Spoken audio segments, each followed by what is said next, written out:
Hello, Honors Biology. This is Mrs. Kozian, and this is our fifth set of notes. So far, we've taken notes on Introduction to Science.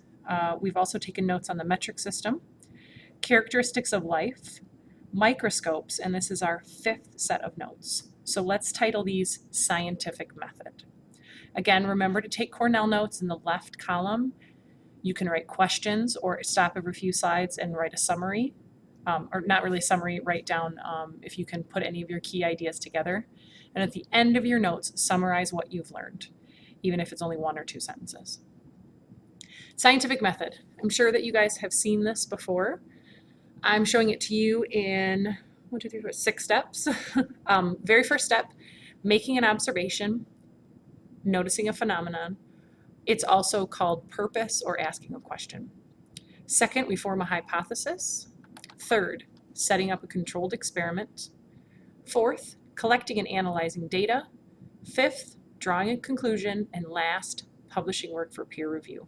We will walk through each of these steps in your notes. First, forming a hypothesis. Hypothesis, if you guys remember, is an educated guess that can be tested. A hypothesis cannot ever be proven 100% true. A hypothesis can only be proven false. You can gather data to support your hypothesis, but you can never 100% prove a hypothesis true because we can't ever completely control every part of our experiment. A hypothesis is always based on your prior knowledge. That's why we call it an educated guess. You will set up your hypothesis as if, then, because.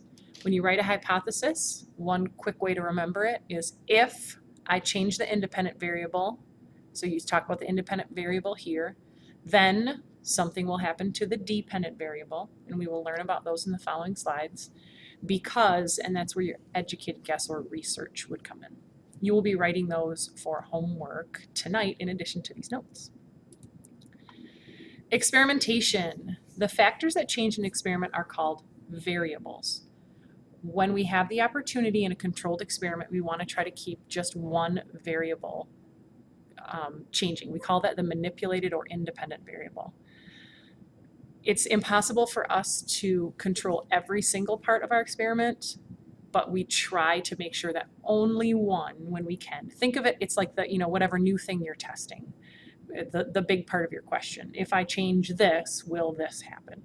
It's your manipulated or independent variable. Two other variables we talk about are control variables. So if you set up an experiment, a good example would be the friction lab that you might remember from Physics 1. I believe in the friction lab, you guys changed the surface that you were pulling a small sort of sled across.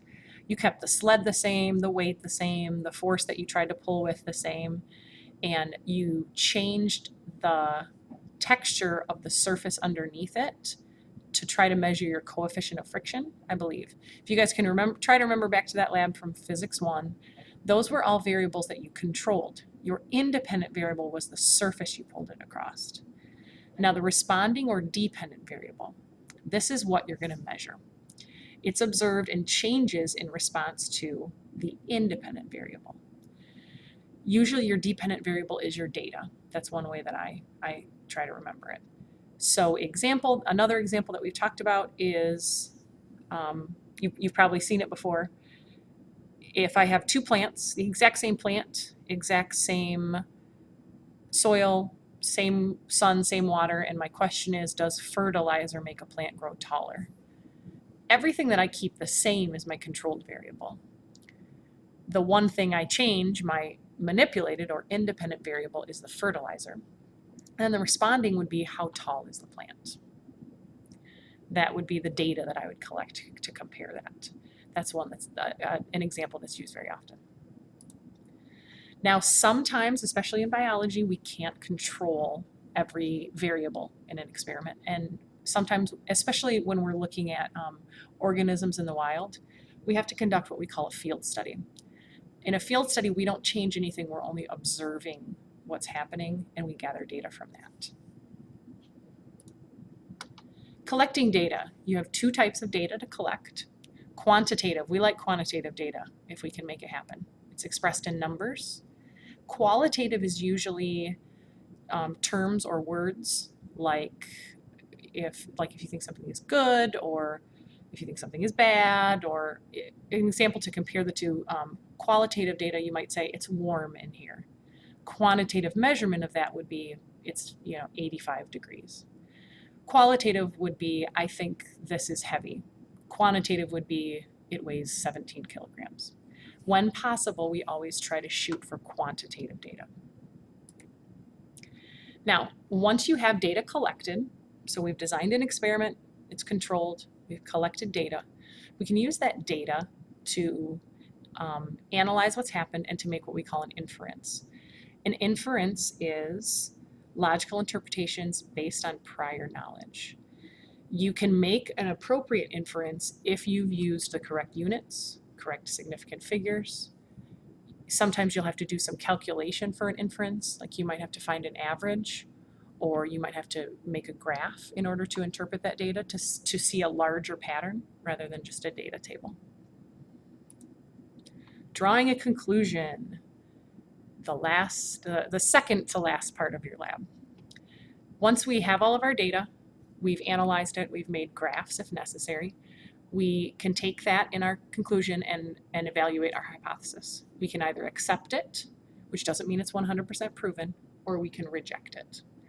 Also in there, you will look for sources of error. Now, all experiments have sources of error. Don't get stuck on the word error. It doesn't mean that you did something wrong. It just means that maybe it's something in your lab that you couldn't control, something that might have possibly skewed your data in one direction or the other.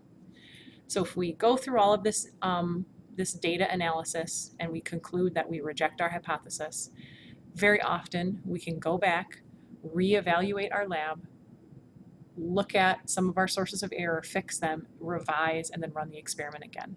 Remember, science is always changing. It never stops trying to improve on itself. And the last step is to publish the results if possible.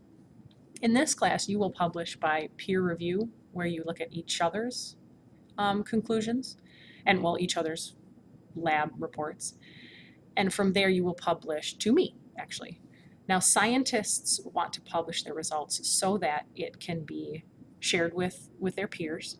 It can be tested over and over again so that hopefully if things work out the way they're supposed to and their results were valid, the results will be the same over and over again. Now, when one scientist's data is constantly reproduced by other scientists and their hypotheses continue to be accepted, that's where it turns into a theory.